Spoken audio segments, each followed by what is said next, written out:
Happy New Year and happy Saturday. And welcome to the Ram Ashram Satsang Weekend Workshop, where you'll learn a modern Satsang technique for obtaining peace, light, and love in your life. My name is Eddie, and I've been practicing Satsang for 14 years. During that time, my life has become more content and peaceful. I hope that you will have a similar or better experience. Today, I will be introducing this event's facilitator. But first, I'd like to give a brief introduction to this weekend workshop. If you'll direct your attention towards the screen, you'll see the first element is Satsang. Satsang is a modern scientific technique for obtaining peace, light, and love in your life. It requires no physical skill, spiritual accomplishment, or previous meditation experience to begin this practice. Satsang consists of two words, Sat and Sang. Sat means positive energy, and Sang means to be with or to be in the presence of. Therefore, the word Satsang means to be in the presence of positive energy. The next element is meditation. When we meditate, we withdraw our consciousness from worldly objects and direct it inwards and focus on a single thought.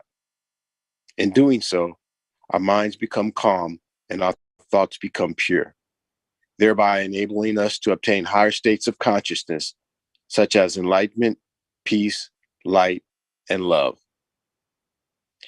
Inner orientation.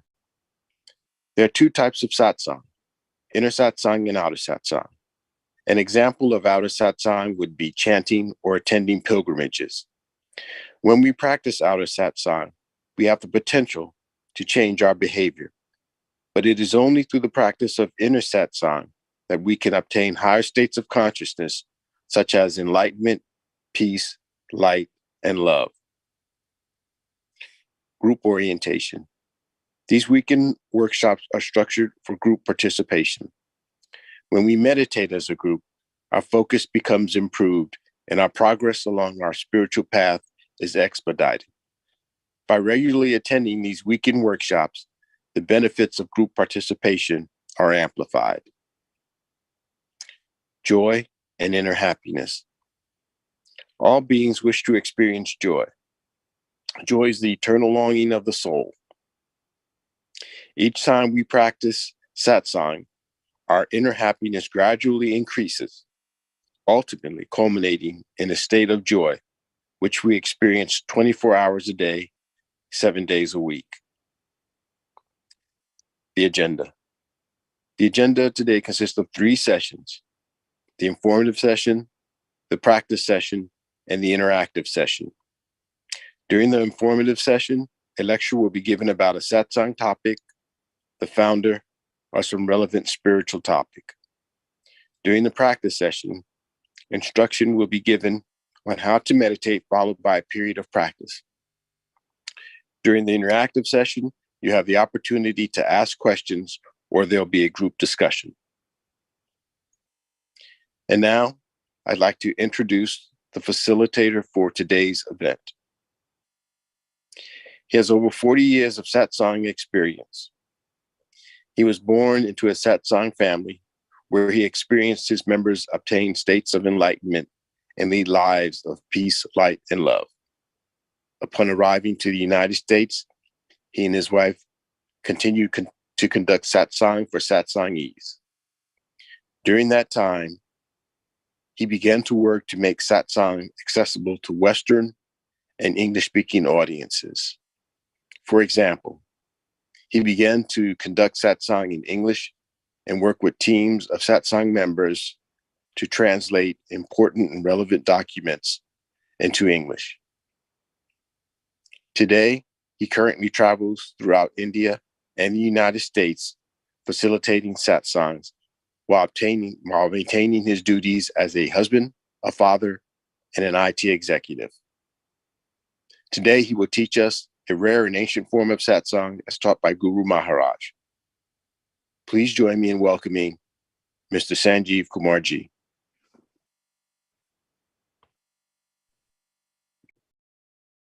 So happy Saturday, everyone, and wishing everyone uh, um, a very happy, peaceful, um, and not saying it lightly, but enlightened 2023. So uh, lots of good wishes and best wishes for 2023, and welcome everyone. Um, Today, I have another interview that I did with my daughter, who calls herself Spiritual City Girl. And I don't know if I directly influenced her to do that, really. But she is, um, asking some interesting questions. And then we will, as usual, practice. And I see some of the folks here returning back. So really happy that we are here to experience some real peace and quiet. But you know, I feel these videos are nothing, or what Eddie talks about, and I'm so thankful to him for how he lays it out every single time. And it's I'm thinking this is just nothing but taking some time for ourselves and connecting with ourselves, becoming aware of the awareness, becoming peaceful, um, you know, and be with love and light. And we all ought to do that. We all ought to be there and share all light, love, and peace that we can share with everyone around us. And so let's watch this video. Just I would just you know I don't feel that sometimes it might add any real value, but the value I feel of everything we talk before the meditation is to get us there to a deeper, and really the transition in is about concentration. And what I talk, what Eddie talks, any of the videos just helps us concentrate. And then we transition into meditation through the music, which even helps us. So the idea, this format, I think my grandfather pulled together. I have tweaked a little bit, but not that much. I've tried to keep it as close to the original as possible, and just two things are also on top of my mind. One, lately I've been thinking about 2-hour meditations, and believe me, everybody here, most of my well-wishers, volunteers, they all say keep it within an hour. Nobody has more time than that, etc., etc. And I think fairly stubborn when it comes to some of these things. I don't know where that came from. I'm a Taurus.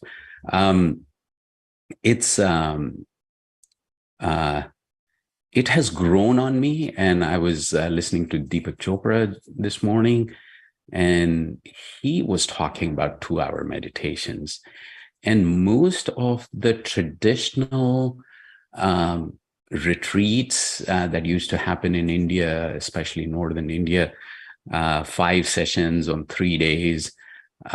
Most sessions would be somewhere around 1.5 hours, followed by lunch or dinner.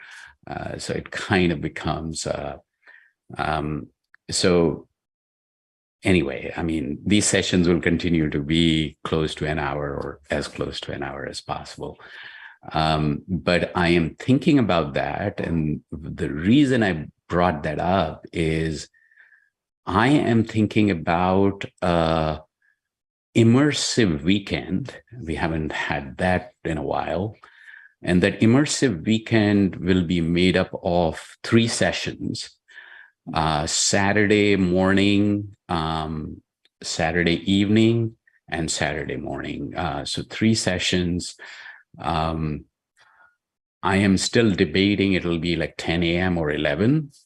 But so Saturday and Sunday morning, either 10 or 11 a.m. And because 11 might help the West Coast folks.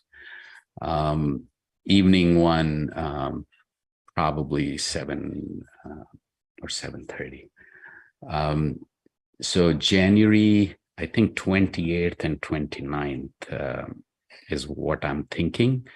And that is my grandfather's guru's birthday time as well. So, and it's also a festival of Vasant Panchami, which is, I mean, here it's deep winter, but used to be in India a festival of flowers and spring. But it was also a day of new recruits to the gurukuls, the places where people would go to learn meditation and other things. Anyway, so yeah, let's more details to follow on the immersive weekend, and I think the reason I brought up the 2-hour meditation is like I might do this in person somewhere, maybe, definitely online, and hybrid if it's somewhere hosted. We'll figure that out and provide more details. And if we do in person, then it might become a 2-hour meditation. And one thing, I think there was a question in one of these sessions about food. And food, even if, some light food which you keep, like, it could be just almonds or some candy, or, we'll figure that out. We'll have some food as part of the in-person experience as well, which, more to come on that. Anyway, so let's get into the video and then we'll practice.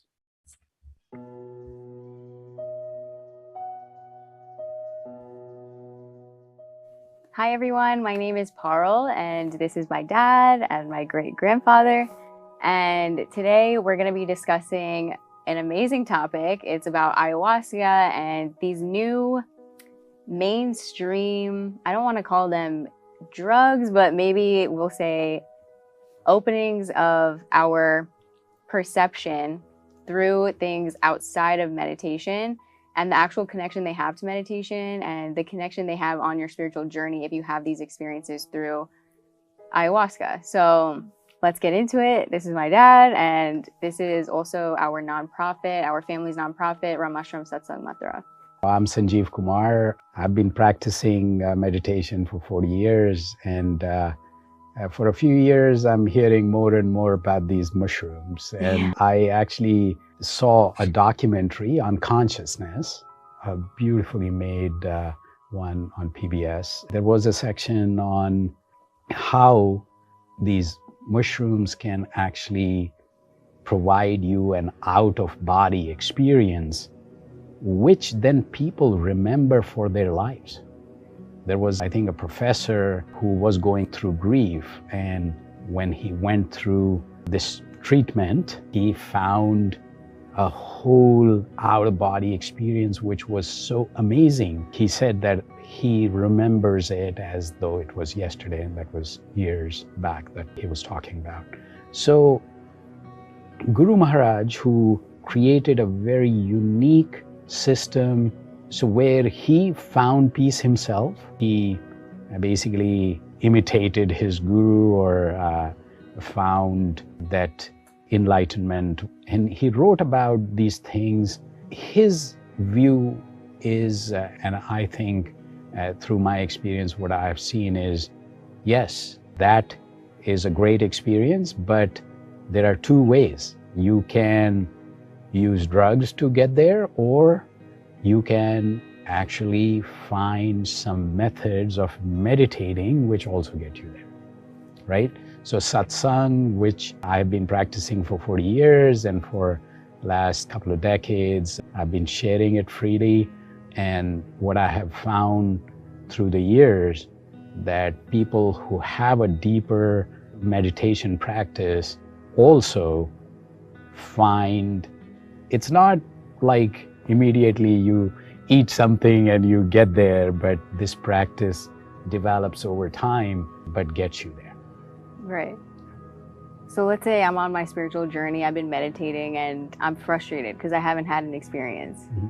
And then I hear about these mushrooms, this ayahuasca, and I'm like, wow, this is like a shortcut, right?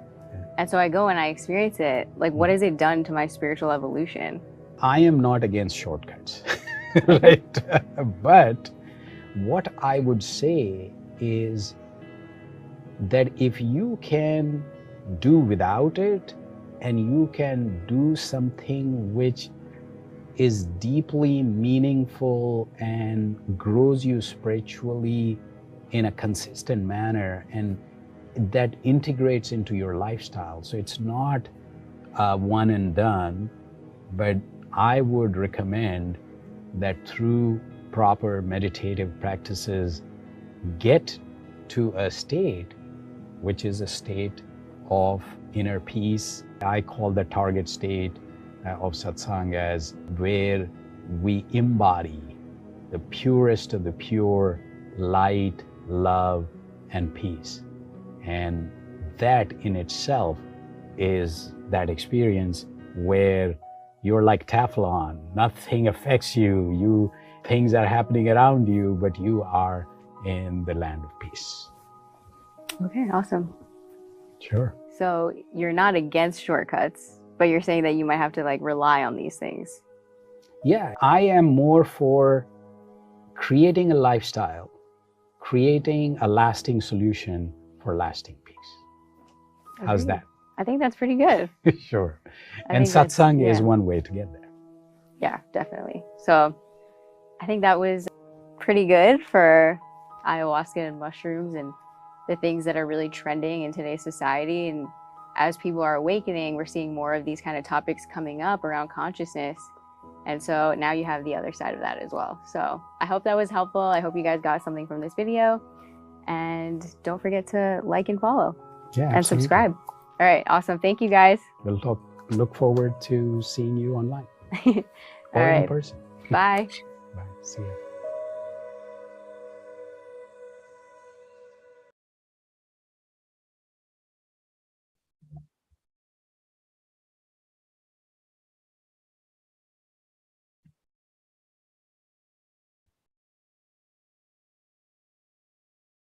So that was that.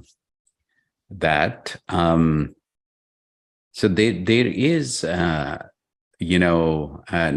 far from here. So I'm in Oakton, in Northern Virginia, and Johns Hopkins is doing, I think for several years now, research on how these the ayahuasca treatments can help terminally ill patients, and I think it's a pretty broad program now, I think. But I feel a lot of that can be achieved through meditation and a consistent practice, and integrating that meditation into your lifestyle can have pretty decent results. And I think one of the things that I observed as I was growing up in the satsang family is some of the leaders, some of the proponents of this method had a very uncommon state, quote unquote, where, they were far more peaceful, far more, this higher consciousness, awareness was kind of almost like second nature. And that inspired me, still drives me, that, this is something that a lot of people can not just follow if they do it right. And that's the key word there. If you do it right, it just can have amazing results. Within a few sessions, your behavior gets positively affected, your internal health, and what you think, and those kind of things ought to get affected. And if it goes deeper, it's not only during the meditation, it's through the day, through your work, through your interactions with people, some of that peace and quiet and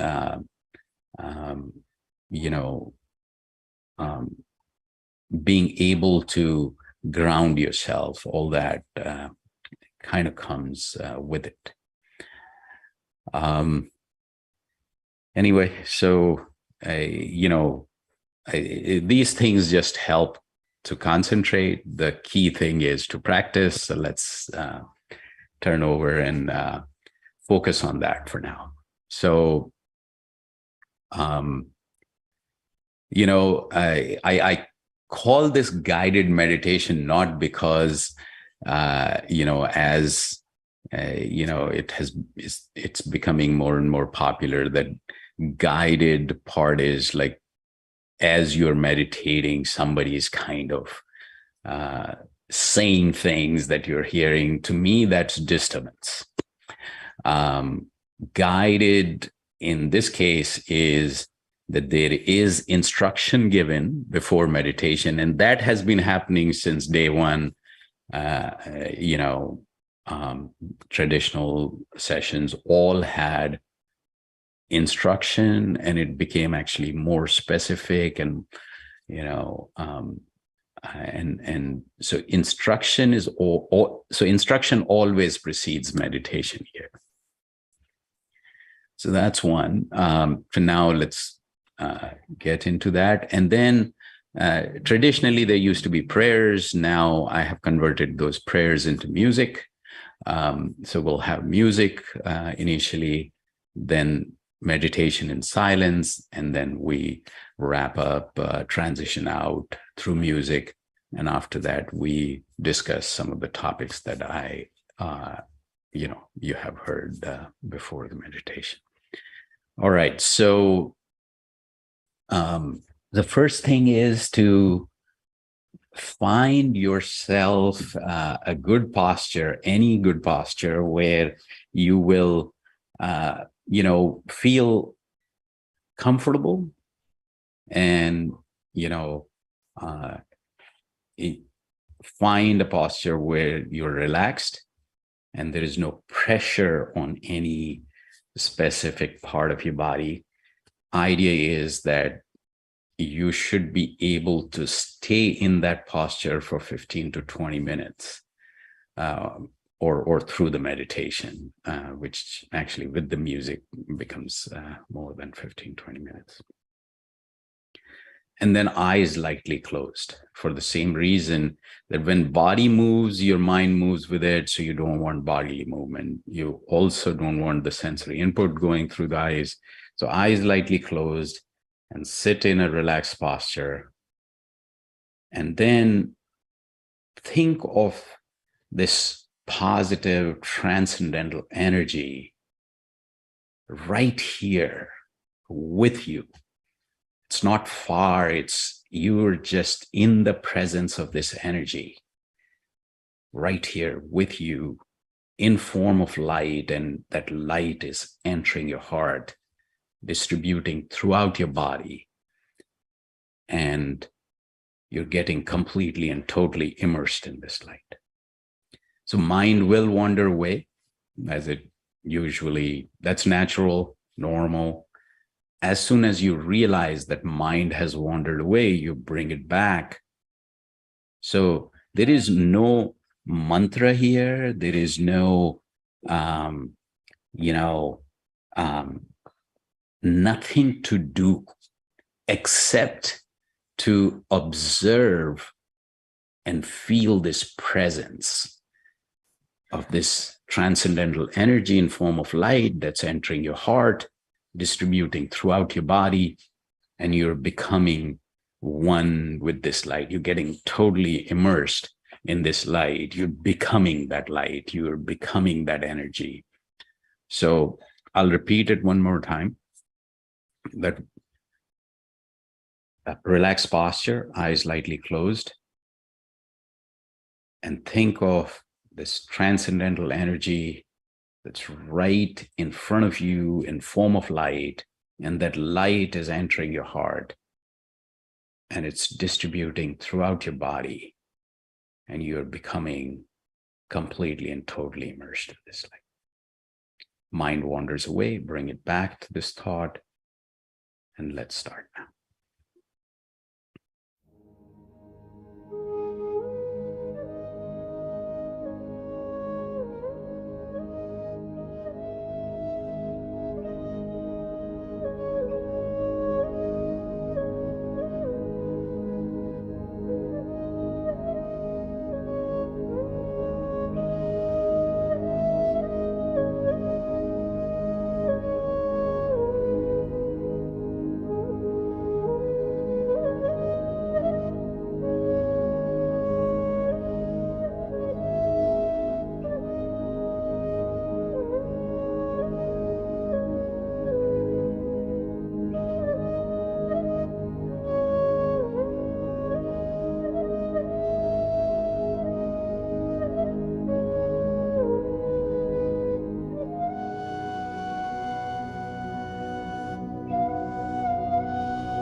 So first session in 2023. So welcome back, Steve, Shante, and Callie. Hello, Luz.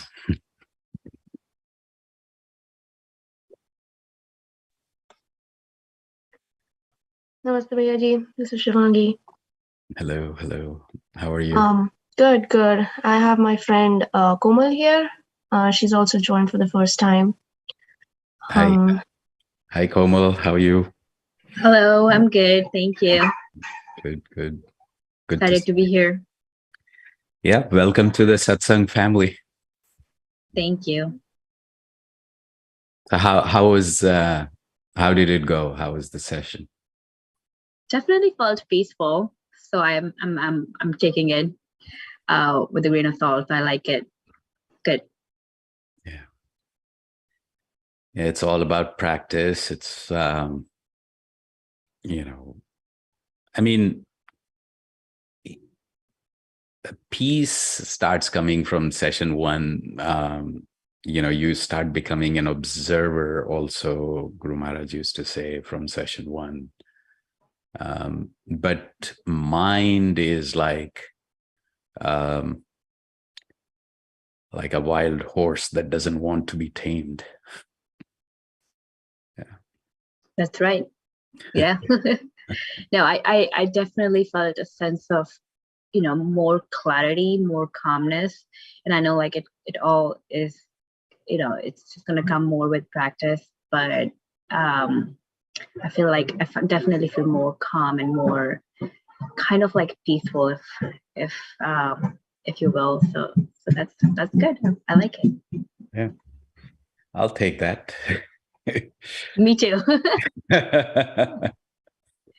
Thank you for that. Sure thing. Sure thing. Yeah, it's ideally you start the day with 10-15 minutes of meditation, wrap up the day same way.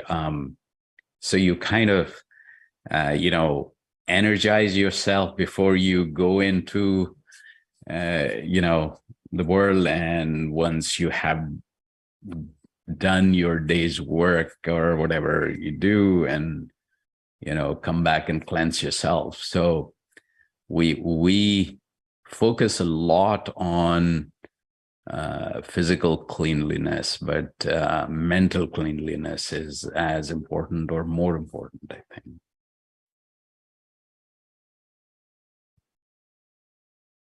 So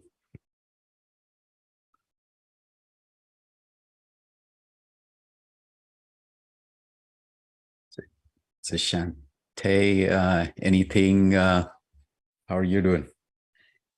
Doing good. I really like the sessions, and I do this with my kids, so hopefully they'll be introduced to that. So just a word of caution. So how old are your kids? My daughter is 15. Okay. And almost there. So Guru Maharaj used to say that the brain and the mind is in development stage. So he used to, this is like deep meditation. So mantras and mindfulness and all that is good. But this particular, like the meditation part, I think more like 16 plus. Okay. That's good to know. Yeah, I should actually say that more often or put it out there. But on flip side, I think especially I think kids are growing up so fast these days, and the exposure or overexposure to things is, I think, phenomenal. Lot more and lot worse than it used to be. So yeah, so I mean, the idea is correct in the sense that when so we have been in the US, we have been doing like annual retreats, and a lot of in-person activity used to happen the traditional way. People who were connected already, we used to meet, and still do. Pandemic kind of caused that pause. But so families would come in, the kids would be there, not in meditation, but in that environment. And I think if I look back, like when I was, before I got to 16, I used to go to these annual events in various Indian cities, and we used to play around and all that. And I still, I still look back, and it's, I think it was a very positive exposure and experience that I look back to. Yes. So I think it is a good sanskar in the sense of, it leaves or sows some seeds, right? But I think the deep part of the silent meditation, I think 16 plus is more appropriate. Okay. Yeah, I thought it would be useful for them to kind of get used to calming the mind, because I felt that it has helped me kind of calm my mind. I wouldn't say that I'm anywhere close to anything, but at least decreased it. It's going in the right direction. So I thought it would help them also. No, it's definitely very appropriate thought. And I don't even, I usually tell everyone that you will see effects more in your behavior, more in your calmness and peacefulness. How the meditation is going, just don't worry too much about that. Yeah. Because we have different phases, different states, different things keep going on. So you will have good days, bad days, but it's a practice. Just continue the practice, and you will find more good sessions. And there are actually, even after all these years, I mean, I get into phases when I just don't want to, and if I sit, there is, it's like, why am I, so things do disturb you and things like that, which still continue to happen. But I think it should be just integral to your lifestyle and integrated. So what I found was that irrespective of whatever state or phase or whatever I'm going through, my group sessions tend to, I become a captive audience there. It's just, you're there. And so individual sessions vary a little more. Group sessions actually keep you, I'll tell you my personal experience, probably 15, 20 years ago. So when I started in New Jersey, and that's where I met Eddie. I started these sessions monthly, one day on, I think, fourth Saturday. And I distinctly remember there were a couple of these Saturdays when I felt that today my state of mind is so bad that, one, I cannot meditate myself. And then the people who are coming, I think I'll pollute their minds in some way with this negative energy. And I just didn't feel like even going to the basement where we used to have the session.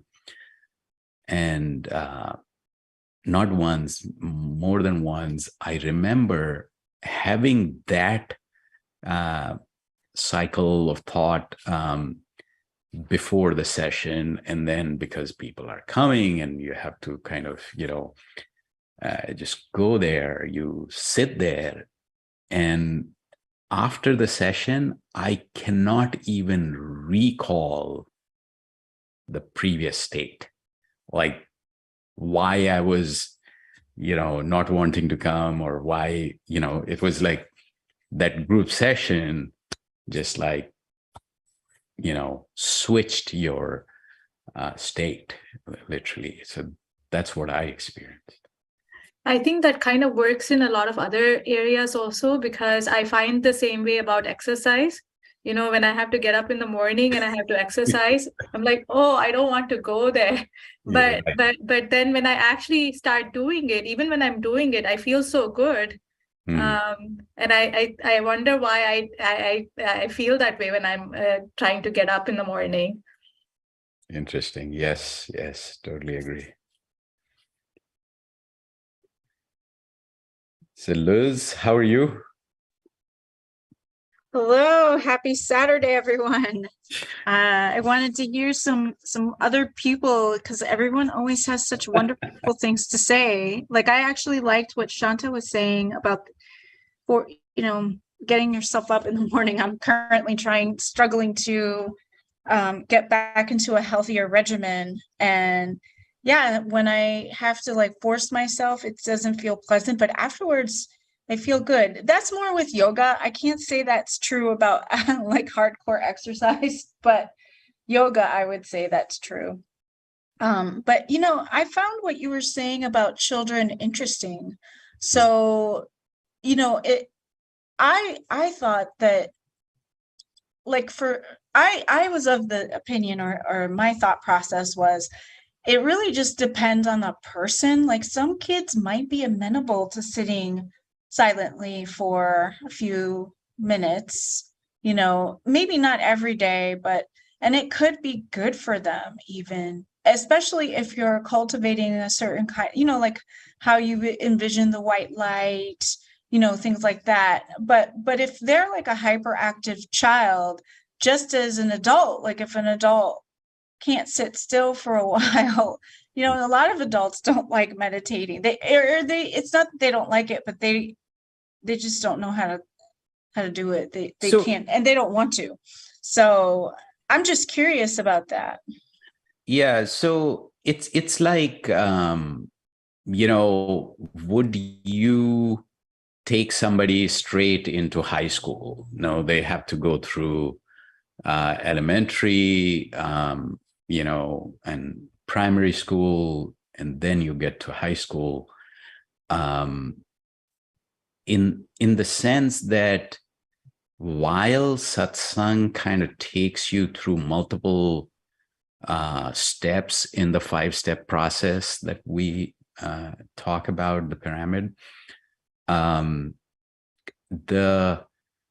the deeper meditation. So the thing is, like, Luz, I sometimes remember you were talking about like the retreats you went to and the fireside chants and mantras and things like that. So chanting and all that, great tool for the kids, right? Going to the church, the temple, the mosque, and all that gives them the foundation. And even like some elements of concentration you can introduce. But Guru Maharaj, he practiced so many different things before he actually met his guru, and finally, the whole story of enlightenment, etc. But he was of the opinion that this is for folks who have crossed that concentration stage and they are ready for deep meditation. So I hope that makes sense. Yeah, that makes sense. Apart from that, it is wonderful to see you and all of you and meditate with you again. Looking forward to meditating with you in 2023. Yeah, and do let me know, like on 28th, if we do this, let me see what the final logistics works out. But yeah, So we might have more than one session. I would like to attend one of those. I can't at the end of January, but if you do that again, I would like to. Yeah, be great. Yeah, I think we'll, yeah, let's see. I think, yeah, definitely. This year, I want to do, you know, we're planning that in Richmond, in Northern Virginia, maybe Tyson's area, and somewhere near Philadelphia, we'll do a few sessions on a, you know, just let's see. Sounds great. Steve, Kelly.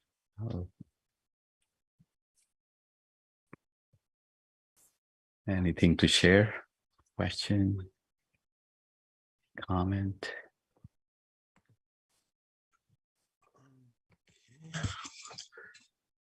Yeah, so Steve, go ahead. yeah, I've just enjoy the positivity of the group, and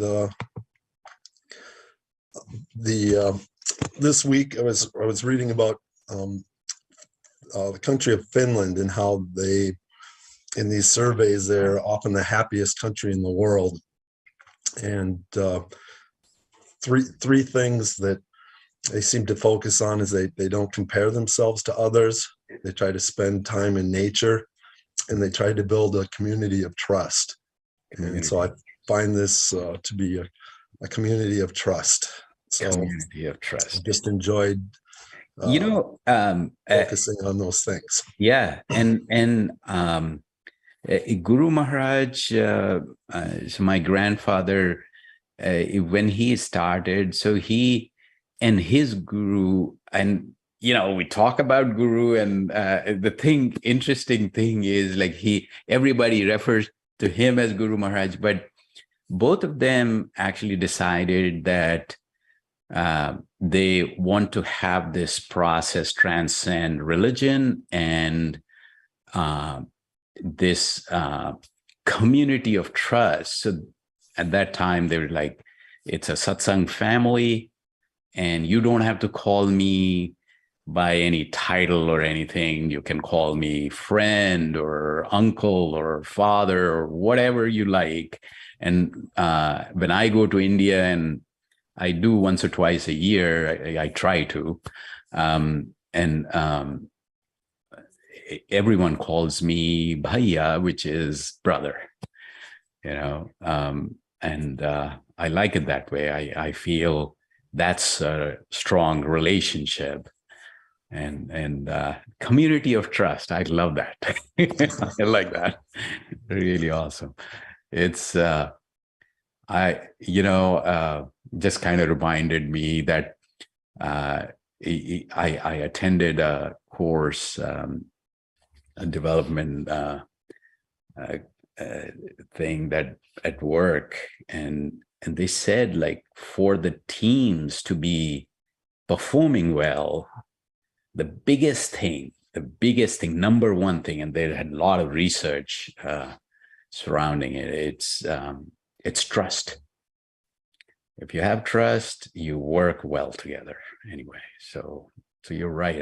I think, and it ties to this state of happiness. And yeah, today I was just telling someone that, you know, because of this doctor who met with Dalai Lama and wrote a book with him, you know, more and more research is being done on the psychology of happiness.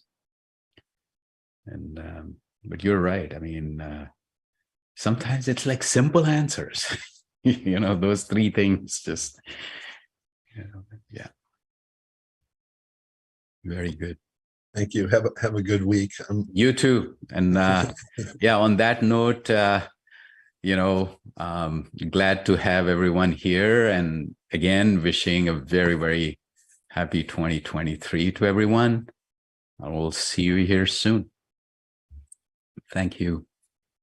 And Eddie, forgot, anything you want to quickly add before we wrap up?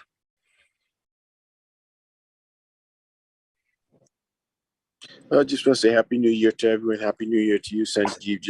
Thank you. Thank you. And in regards to taking the short path or shortcuts, when we engage in these sort of chemical stimulation of higher consciousness, to achieve higher consciousness, we just should be aware of that and probably shouldn't practice those things unless we're under the guidance of a guru. And then secondly, I would say that Guru Maharaj has said that when you're ready, that he basically infuses more transcendental energy into you, that accelerates your ascent to the higher states of consciousness or to nirvana or enlightenment. So you're not losing anything by being here. In other words, you're not getting there faster through the use of chemical means than you would by practicing satsang here. So I just wanted to make that clear to everyone. Awesome. Thank you so much, and see you all soon. Thanks, Eddie. Okay, thank you. Here now. Bye-bye. Have a good day, everyone. Namaskar. Thank you.